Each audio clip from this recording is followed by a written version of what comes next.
You've just hatched into the world's most questionable existence. That cracking sound?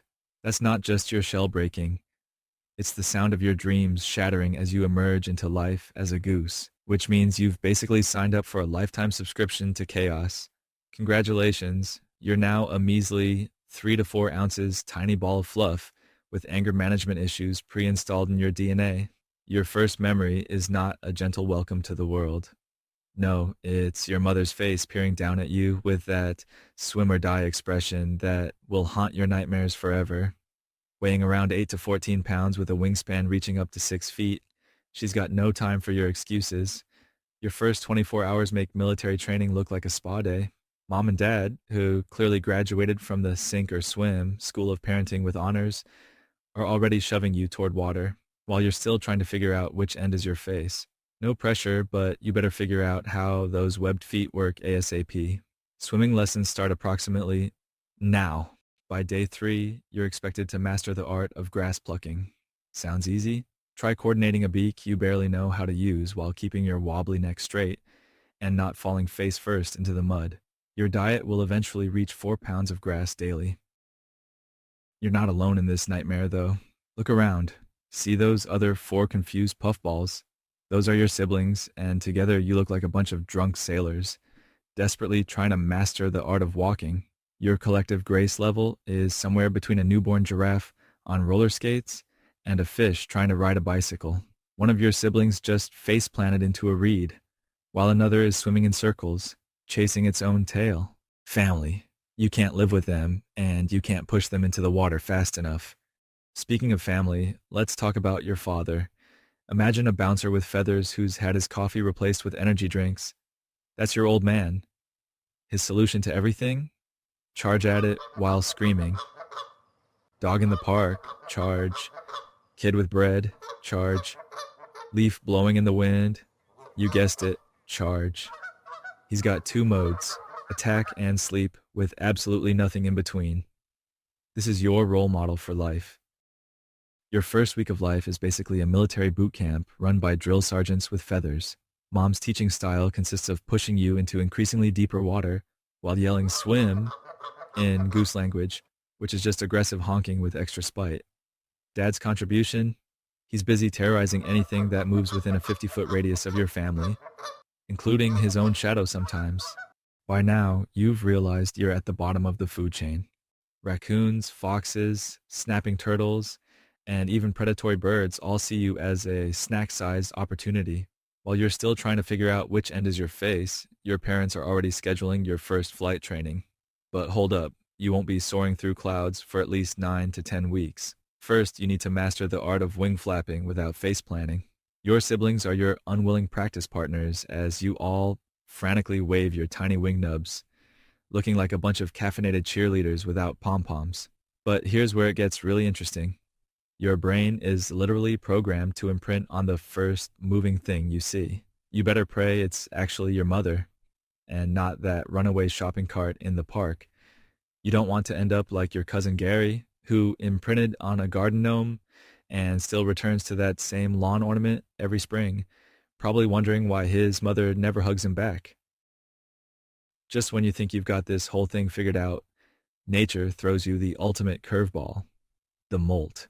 Suddenly, all your feathers start falling out like you've lost a fight with a leaf blower. You can't fly, you look like a half-plucked Thanksgiving dinner, and even the pigeons are judging you. The pigeons, and they eat cigarette butts for breakfast. But don't worry, this delightful experience will repeat annually for the rest of your life. For about 20 to 30 days, you're stuck waddling around like a penguin with an identity crisis, completely flightless, and questioning all your life choices. Your teenage years bring new challenges. You'll grow at an alarming rate, reaching adult size in just 2 months.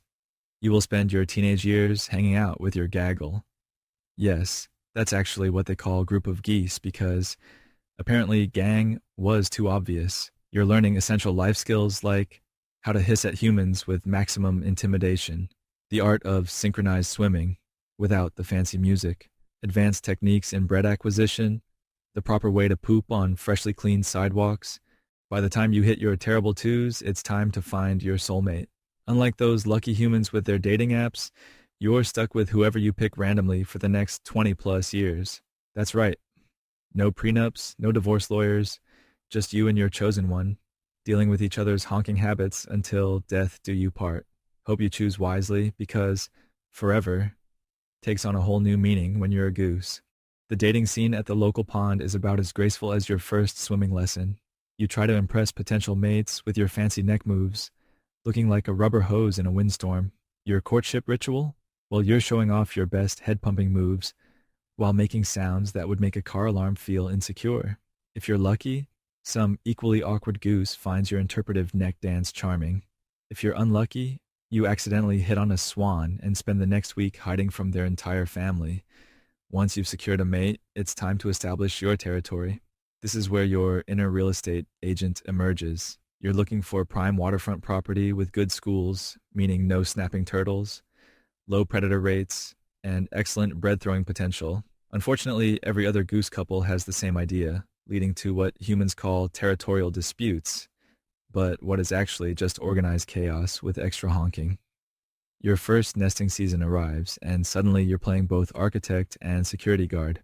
You spend weeks building the perfect nest, only to realize you've constructed it right next to a popular jogging path. Now you're stuck defending your terrible real estate choice from every passing human, dog, and squirrel who dares to breathe within 50 feet of your eggs. Your partner takes turns sitting on the eggs while you patrol the perimeter. Then there's the whole parenting adventure. After 4 weeks of sitting on eggs, your goslings finally hatch. Congratulations. You're now responsible for teaching 5 tiny versions of yourself how to survive in a world that's equal parts terrifying and ridiculous. Your daily schedule includes swimming lessons. Now you understand why your mom was so pushy. Grass eating tutorials, it's harder than it looks. Advanced human avoidance techniques. The art of looking menacing while actually being terrified. Just when you think you've mastered your local pond politics, winter approaches, and it's time for the great migration.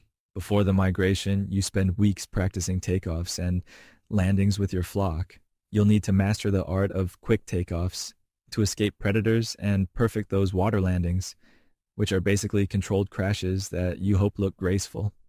Hope you've been practicing your cardio because you're about to embark on a 1,500-mile journey. That's right. You can cover this distance in just 24 hours if the weather plays nice, cruising at a casual 40 miles per hour or hitting 70 if you catch a sweet tailwind. Your navigation system? It's like having 3 different GPS units running simultaneously.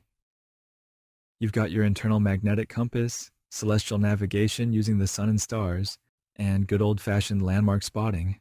Rivers, coastlines, mountains, they're all part of your mental roadmap, and you better pay attention because there's no rerouting option up here.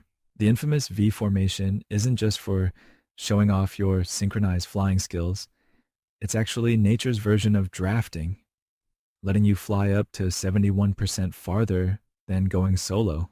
Of course, being at the front of the V is like being the first person to break trail in deep snow. Exhausting and thankless. When the leader gets tired, they drop back while another volunteer, takes the point position. You'll be flying between 980 and 3,300 feet high, dodging everything from eagles, airplanes to enthusiastic drone operators trying to get the perfect TikTok video. And forget about peaceful travel. Your flock is constantly honking, coordinating movements like a very noisy, very dysfunctional family road trip. Your daily life consists of eating 4 pounds of grass and producing 3 pounds of droppings. You're basically a lawnmower with a built-in fertilizer dispenser. Humans have tried everything to deter you. Fake predators, please, that plastic owl isn't fooling anyone. Noise machines, dogs, and even those silly string barriers that just make for good limbo practice.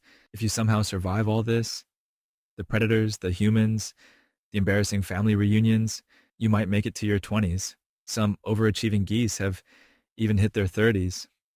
These are probably the ones who figured out how to live near country clubs, treating golf courses like their personal all-inclusive resorts. And for a moment, you thought you were one of them. And then it happened. The golf cart came out of nowhere. 1 second, you're living your best goose life. The next, your final honk is cut short by 200 pounds of electric doom, and just like that, your story ends. But don't worry, there's someone else with a life worse than yours. Don't believe me? See it for yourself.